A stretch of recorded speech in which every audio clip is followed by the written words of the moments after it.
Saudações, saladeiros! Sejam muito bem-vindos! Se você é novo por aqui, deixa a timidez de lado, já te falei isso. Se inscreva no canal e ative o sininho para você receber notificações toda vez que um vídeo novo sair. E já deixa o like nesse vídeo para o YouTube entender que é relevante para você, te mandar mais conteúdo assim, para você ficar tinindo na química e passar em qualquer vestibular que você tentar fazer. Como eu digo, galera, quem domina o conteúdo passa em qualquer vestibular. Você precisa de duas coisas: dominar o conteúdo e conhecer a banca. Mas, pô, dominar o conteúdo é sensacional. Você sabe do que você está falando, você sabe o que você está estudando. Quando você faz uma questão, você sabe o que você está fazendo. Não é aquela coisa de só reproduzir aquilo que você viu na internet. Então, pô, pesquise, domine e assista as nossas aulas, porque aqui a gente tem muito conteúdo de qualidade para você. A gente tem a teoria bem sólida, bem embasada, bem robusta, rechonchudinha, para você dominar bem aquilo que nós chamamos de a maravilhosa ciência da natureza, a química.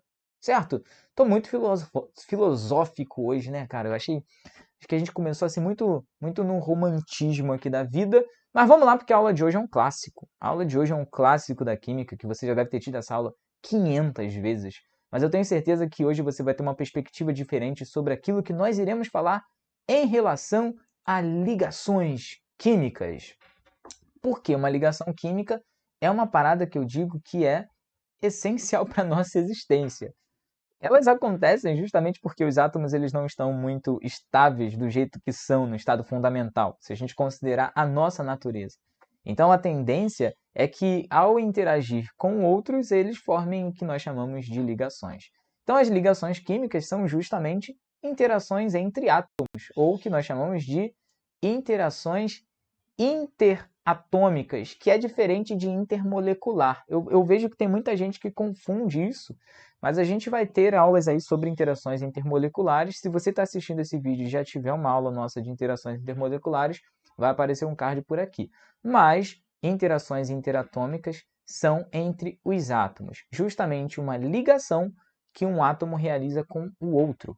E uma coisa importantíssima, pessoal, quando a gente classifica as ligações, essas interações, a gente precisa fazer recortes da natureza. E nesses recortes a gente seleciona apenas uma única ligação para classificar. Então a classificação de uma determinada ligação está relacionada com apenas uma única ligação entre dois átomos. Não existe uma ligação, qualquer tipo que ela seja, que seja entre 3, 4, 5 átomos. Não. Uma única ligação é entre dois átomos. Então a gente vai estar sempre analisando as interações de um átomo com o outro. É claro que um átomo pode fazer várias ligações com outros átomos, ou várias ligações com o mesmo átomo. Mas se nós isolarmos uma única ligação, precisaremos enxergá-la do ponto de vista de dois átomos realizando essa interação. Gente, antes de memorizar nomes, o que elas são, as suas características, a gente tem que entender o seguinte: se as interações interatômicas, se as ligações químicas, elas são interações entre átomos, para entender bem por que nós temos classificações diferentes disso, nós precisamos entender quais as possíveis características um átomo pode ter.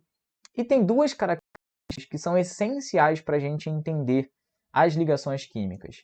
Você deve ter ouvido falar sobre propriedades periódicas. A gente organizou os elementos químicos em uma tabela periódica, a comunidade científica fez isso, justamente para poder ver, comparar um átomo e outro. E nesses comparativos, essa tabela é tão bem organizada que a gente pode observar tendências no decorrer dos períodos, que são as linhas, e no decorrer das colunas, que são os grupos ou famílias. E aí duas propriedades são essenciais para que a gente possa entender ligações químicas. Duas características, duas propriedades periódicas. Essa de verde, afinidade eletrônica, e a de vermelho, que é o raio atômico. Por que isso? Vamos lá, vamos entender um pouquinho mais a tabela periódica. A tabela periódica ela tem uma série de propósitos de organização. O primeiro deles, ou a primeira regra de organização desses elementos, é o número atômico. Então, se você observar a tabela periódica da esquerda para a direita, né, da sua esquerda, que a sua esquerda é aqui, para a sua direita, da esquerda para a direita, você vai notar que os números atômicos são crescentes. Então, o primeiro elemento é o hidrogênio, que tem número atômico 1. O segundo elemento é o hélio, que tem número atômico 2. E o número atômico, você bem lembra, é a quantidade de prótons que o determinado elemento possui no seu núcleo. Então, quanto maior o número atômico, mais prótons no núcleo. Se nós isolarmos linha por linha, período por período, dentro de cada período, os átomos que estão mais à esquerda da tabela periódica, terão, a esquerda para vocês é aqui, ó, tá? Cuidado. Os átomos que estão mais ali, ó, à esquerda da tabela periódica, eles serão átomos com menos prótons no núcleo em relação ao período.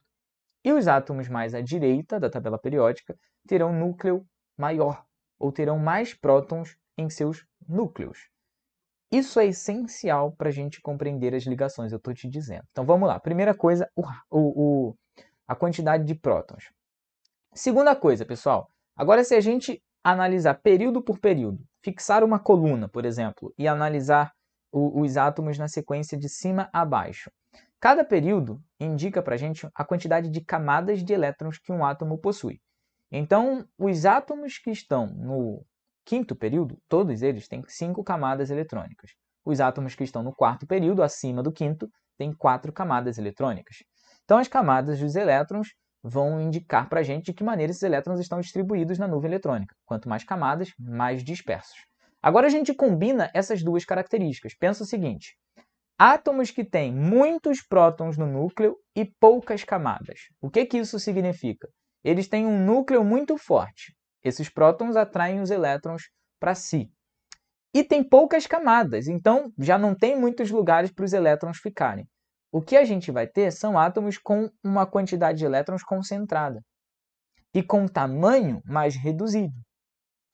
Então, esses átomos que possuem mais prótons no núcleo e menos camadas, eles são os átomos que estão mais à direita da tabela periódica e mais para cima, como o cloro, o flúor, o oxigênio. Notem esses caras ali? Vocês conseguem notar isso? Por conta disso, eles terão um raio atômico menor e maior afinidade eletrônica. Porque vamos lá, se eles têm muitos prótons no núcleo, a capacidade de atrair elétrons é maior. E se eles têm poucas camadas, qualquer elétron que passar ali perto deles vai estar mais próximo ao núcleo. Então a capacidade de atrair esse elétron vai ser maior. Agora, os átomos que estão mais à esquerda da tabela periódica e mais para baixo, eles têm poucos prótons, porque pensa, analisando período por período, quanto mais à esquerda da tabela o átomo está, menos prótons ele tem. E quanto mais abaixo, mais camadas ele tem. Então pensa num átomo que tem um núcleo com poucos prótons, e elétrons distribuídos em muitas camadas. Esses átomos, então, eles vão ter raios atômicos maiores e afinidade eletrônica menor. Então, olha que interessante. Essas duas propriedades elas são opostas, porque, consequentemente, quanto maior a afinidade eletrônica, menor vai ser o raio. E quanto maior a quantidade de camadas, ou maior o raio, menor é a afinidade eletrônica ou a eletronegatividade, que é a capacidade que um átomo tem de atrair elétrons de fora. Se o raio é muito grande e o núcleo não tem tantos prótons assim, quando passar um elétron ali fora, vai ser imperceptível para esse núcleo, porque ele já tem muitos elétrons para se preocupar na sua nuvem eletrônica. E, inclusive, digo mais, a tendência é que, de alguma maneira, ele perca esses elétrons, principalmente os últimos, que é o que a gente vai ver daqui a pouquinho. Então, pessoal, o que nós temos como classificações de ligações químicas depende de quem são os átomos que estão interagindo. Então, olhando para a tabela periódica, se os átomos que estiverem interagindo eles estiverem em lados opostos ou minimamente distantes, eles vão ter um tipo de característica na ligação. Agora, se os dois estiverem do lado esquerdo aqui, eles vão ter um outro tipo de característica. E se os dois estiverem do lado direito, uma outra característica. Então, são 3 possibilidades aí. A gente pode ter uma ligação química formada por átomos muito distantes, ou por 2 átomos mais à direita, ou por átomos mais à esquerda. Isso vai dizer se a ligação é covalente, iônica ou metálica. Então, a gente tem essas 3 possibilidades.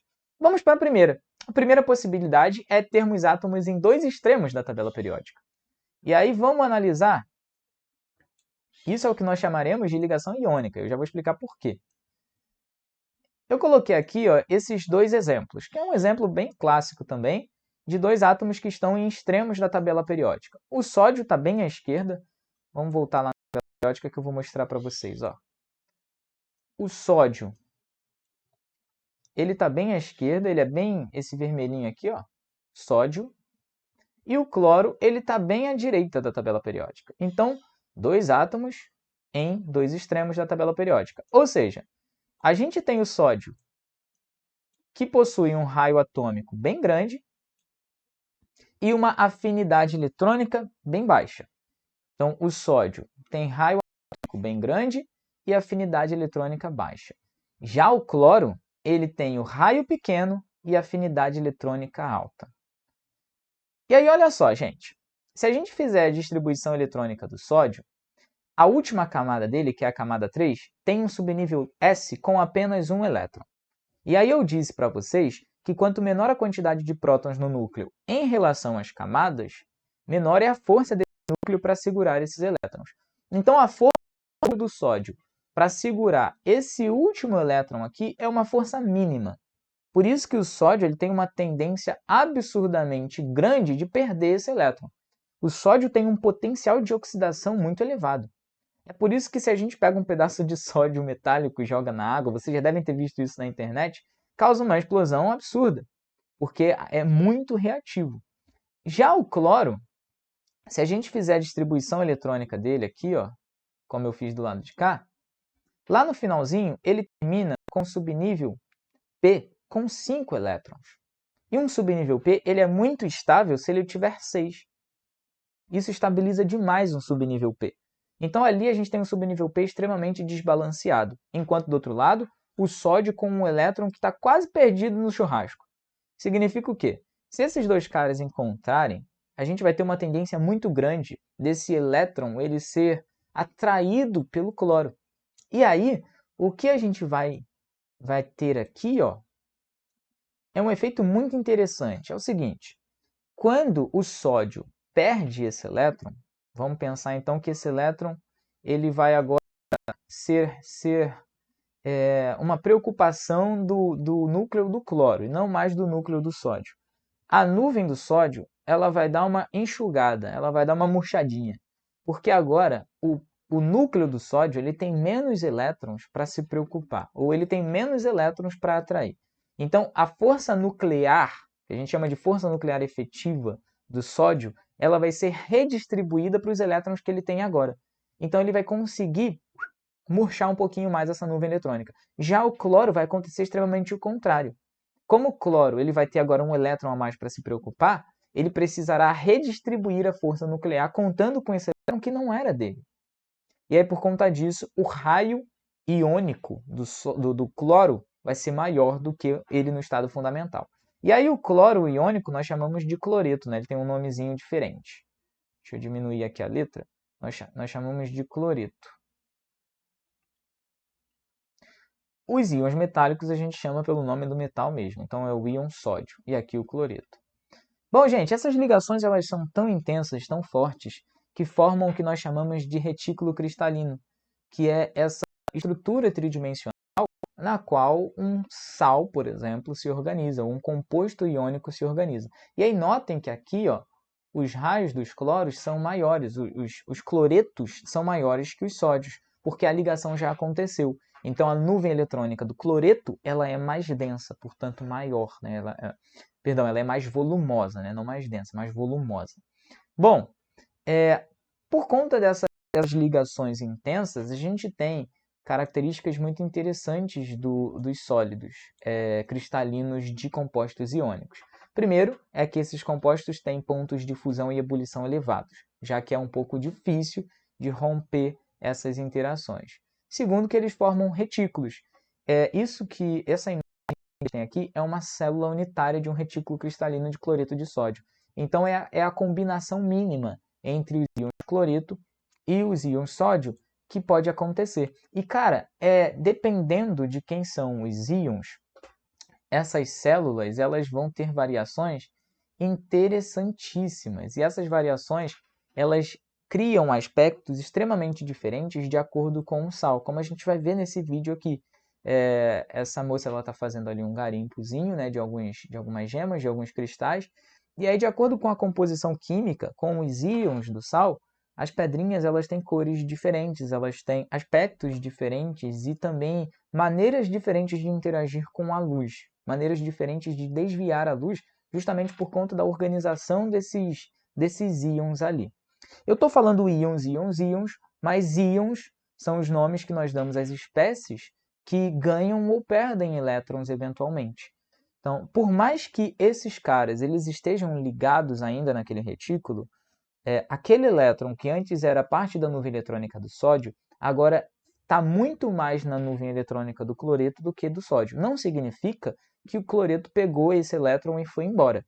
Isso só acontece quando a gente coloca esses sais na água, eu vou mostrar daqui a pouco. Mas enquanto estão no estado sólido, esse elétron ele é o que forma a ligação entre eles. Senão não faria sentido a gente dizer que tem uma ligação. Pensa bem, se o cloreto pegou o elétron do sódio e foi embora, o que tá mantendo eles dois juntos ali? Não faria sentido nenhum isso. Então é quase como se fosse um casamento onde o sódio vai disponibilizar ali a renda dele e o cloreto não vai disponibilizar nada, só vai ficar com a renda do sódio. Mas continua sendo um casamento, continua sendo uma interação. Então, o fato deles estarem nesse retículo faz com que essas ligações elas sejam, portanto, bastante fortes. E sendo fortes é difícil de quebrar com temperatura, com calor. Por isso, esses sólidos iônicos eles têm pontos de fusão e ebulição elevados. Uma outra coisa interessante é que sólidos iônicos eles são quebradiços, porque quando você força o rompimento dessa ligação, eventualmente, os íons de cargas semelhantes eles irão se encontrar e isso vai causar uma repulsão. Então imagina o seguinte, esse retículo aqui, ó, se eu desse uma martelada nesse bloco de cloreto de sódio, aquele cloreto ali que eu circulei de vermelho, ele vai encontrar com o cloreto aqui que eu circulei de azul. E aí, quando eles se encontrarem nessa martelada, eles vão se repelir. E é por conta disso que os sólidos iônicos eles são quebradiços, eles não amassam, nem distorcem, né? Eles logo quebram, rompem facilmente. Uma outra coisa interessante é a interação que esses caras têm com a água. Porque a molécula da água ela tem uma polaridade bem forte, né, por conta da eletronegatividade alta do oxigênio. O oxigênio concentra a carga elétrica ali nele, na nuvem eletrônica dele, fazendo com que haja o que a gente chama de momento de polo negativo ali em cima da molécula. Enquanto que na região de baixo, onde estão os hidrogênios, a gente tem um momento de polo positivo, justamente por conta da ausência ou da deficiência de elétrons ali na nuvem eletrônica da molécula. E aí, gente, isso faz com que, ao colocar um sólido iônico na água, a água interaja muito bem com aqueles íons a ponto de separá-los. Isso é o processo que a gente chama de dissociação iônica, que é separação de íons. Aí sim, o ânion, que é o íon negativo, leva o elétron para ele, e o cátion, que é o íon positivo, fica sem o elétron. Nesse caso aqui, eu coloquei um outro exemplo, o potássio, né, o íon positivo, que é o que a gente chama de cátion. Esses nomes cátions e ânions vêm por conta das baterias, então é uma história antiga isso daí. E o íon negativo, que nesse caso aqui é o iodeto, a gente chama de ânion. Cátion positivo, ânion negativo. E aí olha só o que acontece quando a gente coloca compostos iônicos na água. Aqui a gente tem um exemplo de um retículo de cloreto de sódio. E você pode não estar notando, mas essas coisinhas borradas aqui atrás são moléculas de água, que são bem pequenininhas.